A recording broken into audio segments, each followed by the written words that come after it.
Башкортстан Республикасынан келген ижад коллективлары вәкилләрен мислим тугайлары халык фольклоры ансамбле каршы алды. Кунакларга мислим белән танышу мөмкинлеге дә тудырылды. Сабантуй паркы туган якны өйрәнү музее буенча үткән экскурсиядан кунаклар канатланып кайтты. Мислимгә кунакка килдек һәм ушыбыз китеп аптырап карап йөрибез әле, бик матур, бик бай район һәм бай балай матурлыгы белән генә түгел, халкының да матурлыгы. Әйбәт итеп безне каршы алдылар, матур җырлар җырлап. Ondan bizne ekskursiyalarga alып киттеләр. Экскурсиялар бик шәп булды.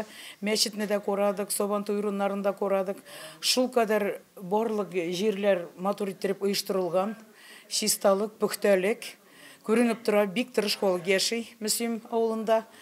Кич Мөслим мәдәният йорты сәхнәсендә 15-нче түгәрәк уен бөтен Россия татар фольклоры фестиваленең зона туры үтте. Әлеге чара кысаларында Хәзинә таләнчылар халык ансамбле, Җидегән чишмә ансамбле һәм Милли аваз татар халык вокаль ансамбле иҗат коллективлары тамашачыларны үзләренә җәлеп итте. Дөрес сүзләр сөйләп алам. Ялганны Ходай сөйми. Сәхнәдә сәнгать сөючеләр җыр-биюләр, милли йолалары чыгышкан күренешләр тәкъдим итте. Алар гына түгел, кечкенә җанатарлар да кичәдән канәгать калды.